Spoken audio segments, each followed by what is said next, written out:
I'm so excited that we're finally at alternative leads and feature stories.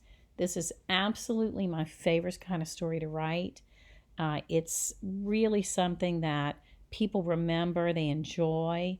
These are called evergreens because they don't have the timeliness element that a lot of other types of news stories have. Often you can take some time to write them.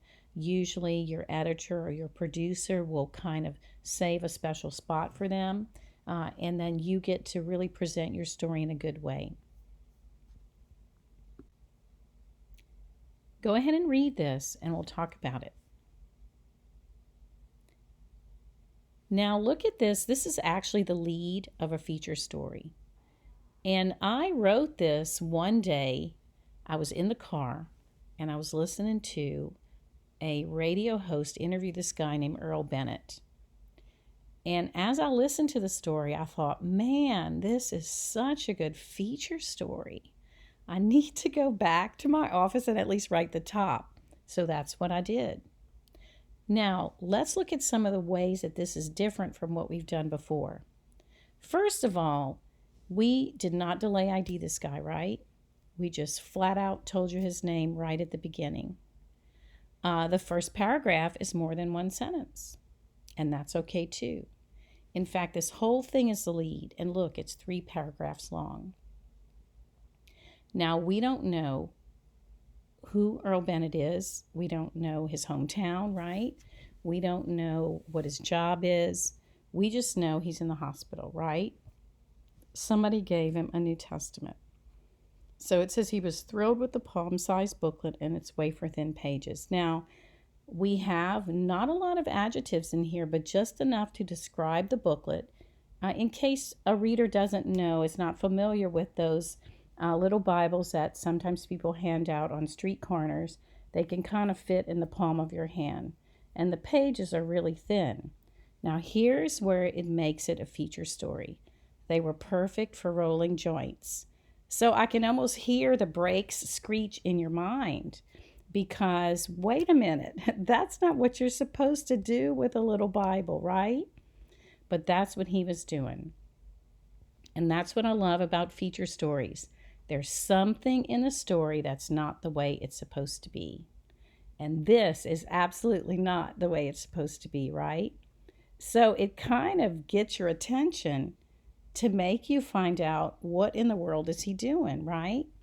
So the next paragraph says he rolled his way through Matthew, Mark, and Luke, but when he came to John, he put away his weed. Instead of rolling the pages, he started reading them.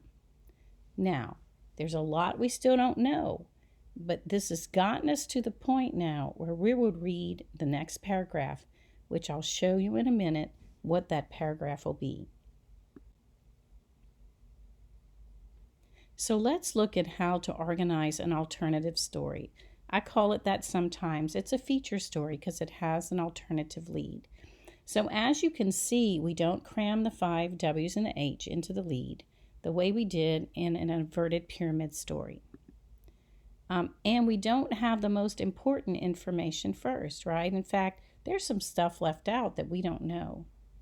But the thing that's so important about this type of writing is that it's based on the truth. There's not a piece of fiction in the story. I didn't exaggerate anything. I didn't make anything up. This is exactly what he told me.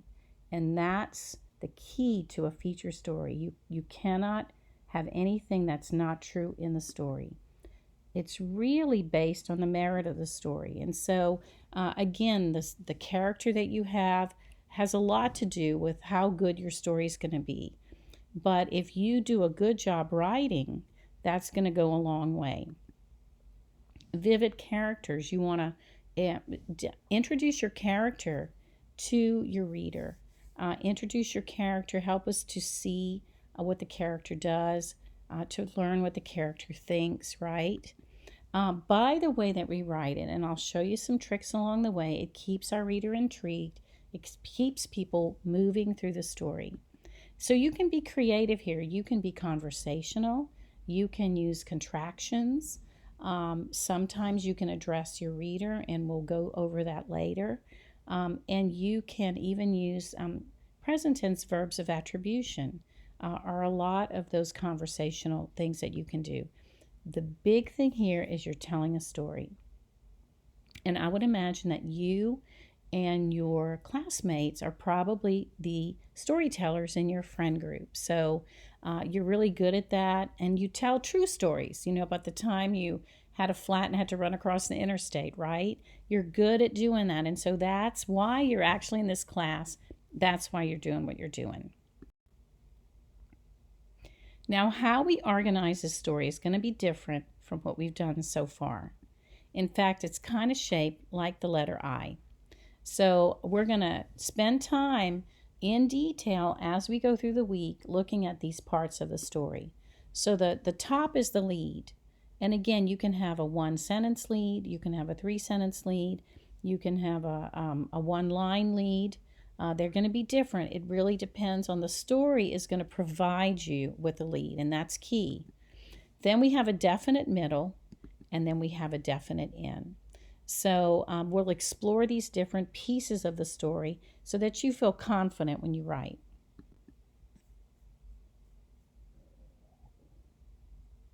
Now look at the statement here. So we don't even know who Jonathan is. We don't know what really happened to him. There's a lot of detail here. What his mom packed and what she helped him to pick up here. They're brand names of items, and that's because she had that on a receipt and she needed it for evidence. Whoa, right? We don't know what that means. And again, that's an important part of the story that will come right after this part here. In fact, I'll send you the link to the story so you can see exactly what happened.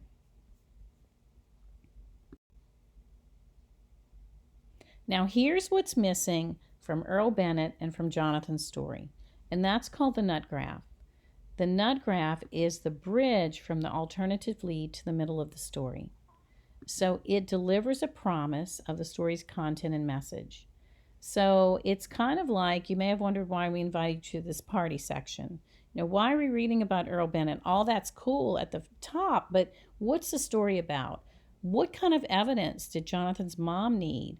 What happened, right? So that's your must-have section of the story. In fact, I will say this is not on the slideshow, but your nut graph is kind of like your inverted pyramid lead that fell down. Like, it's not at the top of the story. It kind of fell down and it's below your alternative lead.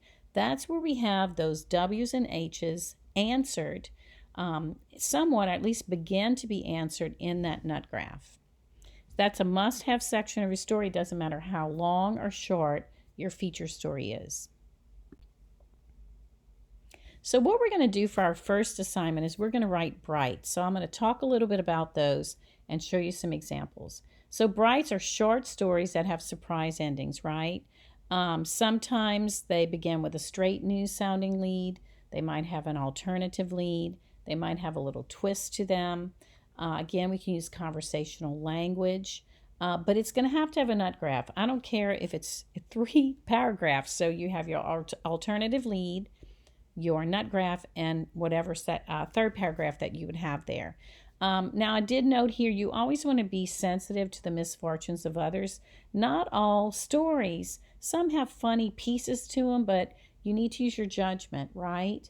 We don't want to make fun of anybody or do anything like that. And again, you'll know what to do. You'll be able to handle that. So look at this and read this, and we'll talk a minute about it. Now, look at this. This sounds like a straight news lead, right? There is a word in here that will let you know this is not a traditional news story. So what is it? It's the word naughty, right? I'm not going to put that in a news lead, but the minute I see that, I know, hey, this is a little bit different from what we normally would have. And so now if you notice, it sounds a lot like a news story, and you can use these same techniques in feature writing as you do in news story. Clarence Esser, 68, of Winchester, Virginia, we can use those kinds of IDs. A lot of the things we've already learned will come in handy for you for feature writing.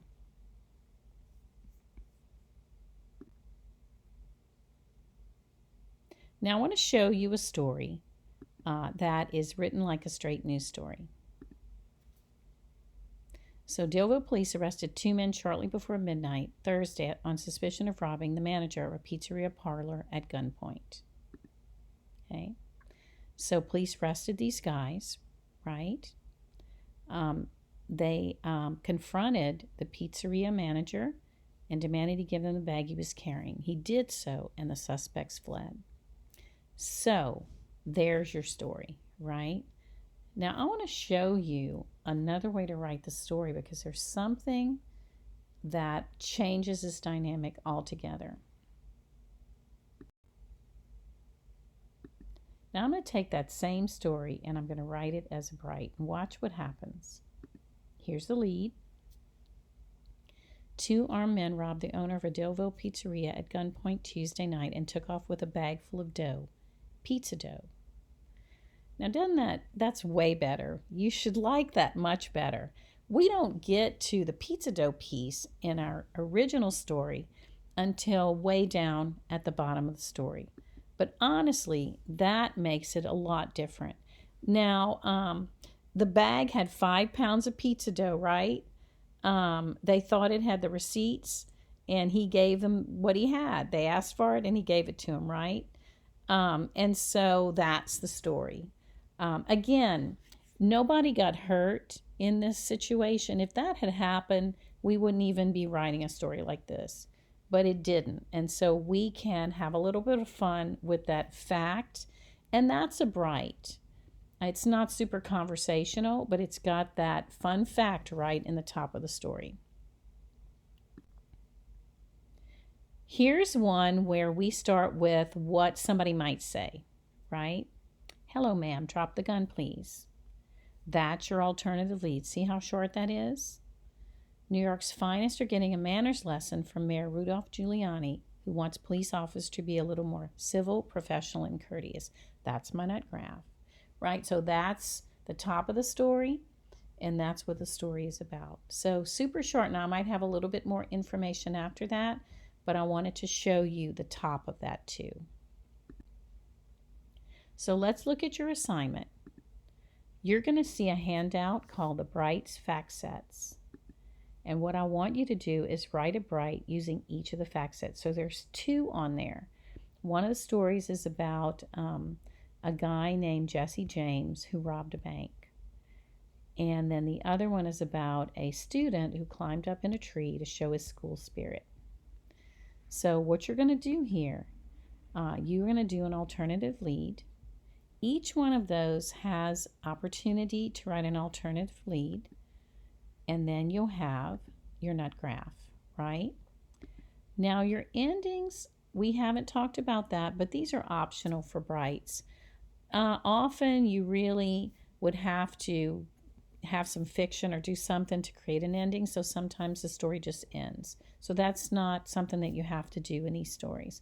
Every once in a while you think of something cool that works, but otherwise not. Now, here's a hint. So some of you are going to miss the comfort of inverted pyramid, right? Because it sort of writes itself. You have to think here. You have to dig deeply sometimes in that, what I call that font of useless knowledge that you carry around, to think about what you would say for an alternative lead. The key here is that a lot of these stories already have built-in ways to have some fun with the lead. But if you're struggling, write your nut graph first, right? Write that alternative lead, put that on the side, write your nut graph. That's basically what the story is about, right? So you get, remember, 4 type lines per paragraph. We're going to follow that rule so that you can have a few sentences for each one of your paragraphs. In a Bright, however, your alternative lead, you don't want it too long because the story's not really that long. So that's going to be a little bit shorter, right? So go ahead and write your nut graph, then write your story, then come back and put an alternative top on the story. Now you can relax here because I just want to see that you tried. We are all going to be different in how quickly we can think of these types of leads. Some of us have a bigger font of useless knowledge than others, right? And that we have some things that we can pull from in our knowledge. Here's what I don't want us to do. I don't want us to fall into a creative writing, essay writing type of top. So we're not going to use a quote from anybody, not from a person in a story, not from Mother Teresa or anything like that. We need to work with what we've been given. Let's not pull from other places. We're going to work with what we have. So if it looks to me like you gave it the college try for your alternative lead, that's what I'm looking for. We need to kind of prime that pump and get it going. Once you start to do it, once you get used to it, you'll be fine. It's going to be a lot easier. Everybody can write these types of stories. So what I'd like for you to do is have some fun here. It's time like to let your creativity a little bit flow and enjoy yourself while you do these assignments.